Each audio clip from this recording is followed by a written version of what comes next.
আসসালামু আলাইকুম বন্ধুরা, আমার নতুন ইউটিউব চ্যানেলে আপনাদের সবাইকে স্বাগতম। আমি আজকে শেয়ার করতে চলেছি আলু দিয়ে ডিমের ঝোল রান্না। এই রান্নাটি করতে কম সময় লাগে এবং সহজ, আর এই রান্নাটি ঘরে থাকা উপকরণ দিয়েই সম্পন্ন করা যায়। এটা খেতেও অনেক সুস্বাদু হয়। পাবনার লোকেরা এভাবে ডিম রান্না খেতে অনেক পছন্দ করে। এটা আমার মায়ের কাছ থেকে শেখা একটি রেসিপি। তো চলুন শুরু করা যাক।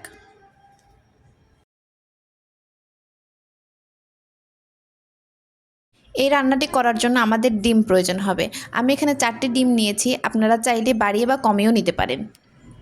ডিমগুলো যখন 70% সেদ্ধ হয়ে যাবে, তখন আমরা কেটে রাখা আলুগুলো দিব হালকা সেদ্ধ হওয়ার জন্য। আলুগুলো দিয়ে 2-1 মিনিট রাখার পরেই আলুগুলো এবং ডিমগুলো তুলে ফেলবো। এবার একটি ব্লেন্ডার জারে পেঁয়াজ, রসুন, কাঁচামরিচ এবং কয়েকটি এলাচ আর জিরা দিতে হবে, দিয়ে পেস্ট করে নিতে হবে। এখানে আমি মাঝারি সাইজের 2টা পেঁয়াজ কেটে নিয়েছি এবং কয়েক টুকরা রসুন, 6 টুকরা এলাচ, 2টা কাঁচামরিচ এবং হাফ চামচের মতো জিরা দিয়েছি, দিয়ে পেস্ট করে নিয়েছি। একটি কড়াইতে তেল গরম করে তেলে হালকা লবণ এবং হলুদ দিয়ে নাড়াচাড়া করে নিতে হবে এবং সেদ্ধ করে রাখা ডিমগুলো দিয়ে হালকা ভেজে নিতে হবে। ডিমগুলো নাড়াচাড়া করতে থাকতে হবে, না হলে ডিমগুলো নিচে লেগে যাওয়ার সম্ভাবনা থাকে। ডিমগুলো হালকা লাল হয়ে ভাজা হয়ে গেলে ডিমগুলোকে উঠিয়ে নিব। এবার একই তেলে সেদ্ধ করে রাখা আলুগুলো দিব এবং সামান্য একটু লবণ দিয়ে দিব।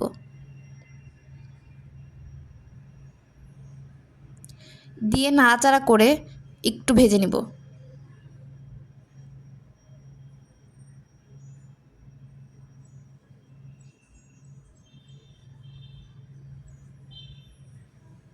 আলুগুলোর কালার চেঞ্জ হয়ে গেলে আলুগুলোকে উঠিয়ে নিব। একই কড়াইয়ে আরেকটু তেল দিয়ে মাঝারি সাইজের একটি কুচনো পেঁয়াজ দিয়ে নাড়াচাড়া করতে থাকব। এই পর্যায়ে পেঁয়াজটা নাড়াচাড়া করতে থাকতে হবে যাতে পেঁয়াজটা পুড়ে না যায়। পেঁয়াজটা নাড়াচাড়া করতে হবে যতক্ষণ না পেঁয়াজটা বাদামি হচ্ছে। পেঁয়াজটা বাদামি হয়ে গেলে এর মধ্যে সামান্য জিরা অ্যাড করব এবং দিয়ে হালকা একটু নাড়াচাড়া করে আমরা তুলে ফেলব। তুলে একটা শুকনো বাসনে রেখে দিব। কড়াইয়ে পর্যাপ্ত পরিমাণ তেল দিয়ে দিব।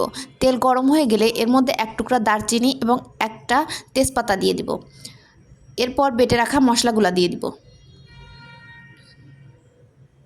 দিয়ে ভালোভাবে নাড়াচাড়া করব।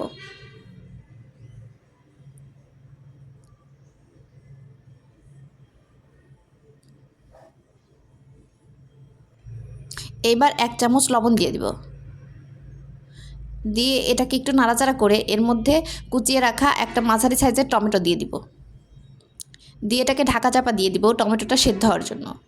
টমেটোটা যখন হালকা সেদ্ধ হয়ে যাবে, তখন এর মধ্যে 1 চামচ মরিচের গুঁড়া এবং হাফ চামচ হলুদের গুঁড়া দিয়ে দিব, দিয়ে ভালোভাবে নাড়াচাড়া করব। এবার চুলার আঁচ মিডিয়ামে রেখে মশলাটাকে ঢাকা চাপা দিয়ে দিব আর একটু সেদ্ধ হওয়ার জন্য। এরপরে যখন উপরে তেল উঠে আসবে, তখন ভেজে রাখা আলুটা দিয়ে দিব। আলু দিয়ে একটু ভালোভাবে নাড়াচাড়া করে নেব।